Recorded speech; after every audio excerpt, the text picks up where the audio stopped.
D.T. Nile, who was a great Christian of Ceylon before it became Sri Lanka, used to like to say that other people were always amazed at the Christians because they loved people. Worth taking note of. Now, the scripture I want to use for the sermon this morning is from the 8th chapter of Mark, the 34th and 35th verse. And it says this: "And he said to him, the multitude with his disciples, and said to them, If any man would come after me, let him deny himself, take up his cross, and follow me. For whoever would save his life will lose it, and whoever loses his life for my sake and the gospel's will save it." A very interesting scripture, which is found in all of the Gospels in one form or another, and in fact, in two of the Gospels, this saying is used in various forms twice. We're in Eastertide now. Eastertide is an interesting season of the church. You know, everything builds up to Good Friday and then Easter, and then they call the Sunday after Easter Low Sunday because nobody comes except the very faithful. And the rest of Eastertide kind of disappears in the woodwork until Ascension Day, when we have another big boost. Now, it's important to notice that in Christian history, that this Eastertide time was somewhat ignored. Most of the churches in the West prep themselves for Christmas and for Good Friday. And where the big time comes, you know, is the Holy Week following with the crucifixion, which you have real long services on Good Friday, and people take note of the death. And then Easter comes, and it's kind of whoopee time, and then after that, back to the boards. They say in the Dark Ages that people felt that way and shaped the Christian calendar because life was hard, and they looked forward to death as a release. And that sort of preoccupies a lot of the traditions that we have grown up with. That Easter and resurrection are something for a later time. But if you will notice in the scripture, resurrection doesn't happen later. In fact, if you're a fan of a three-story universe, you have to note that resurrection doesn't happen in the upper story.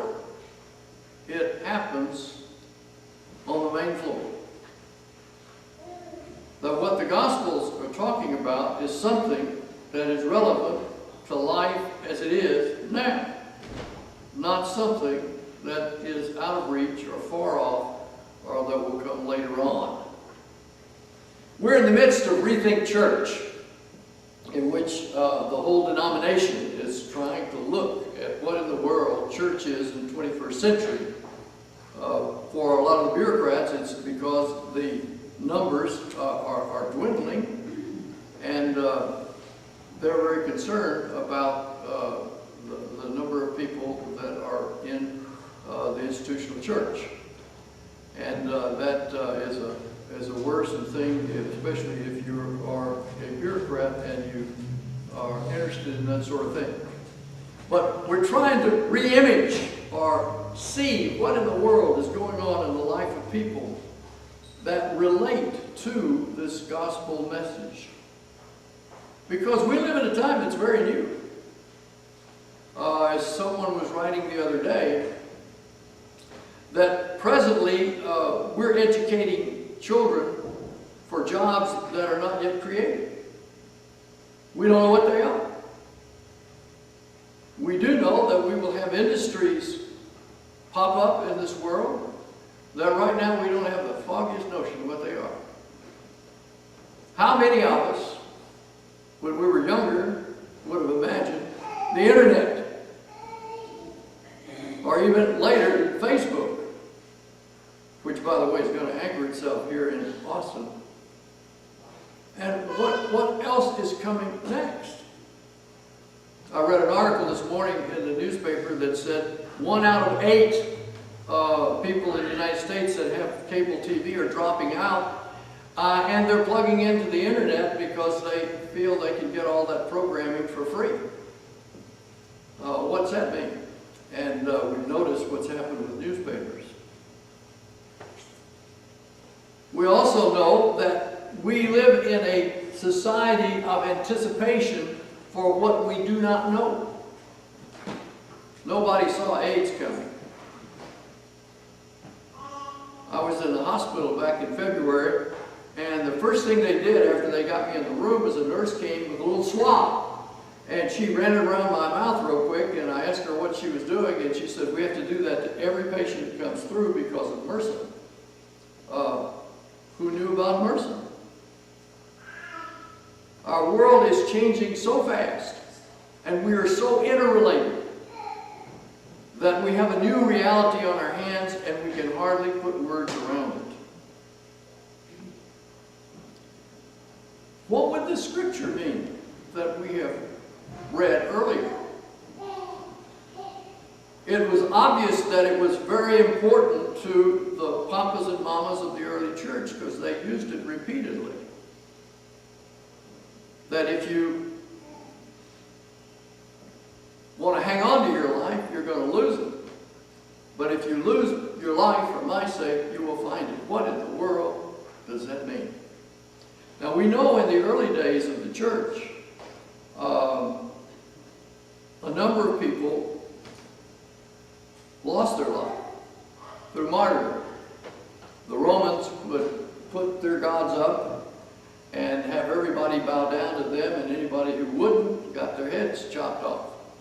And there were those who decided that that's the course they would take. And there was a big debate in the church, which I guess you get to if you go to seminary.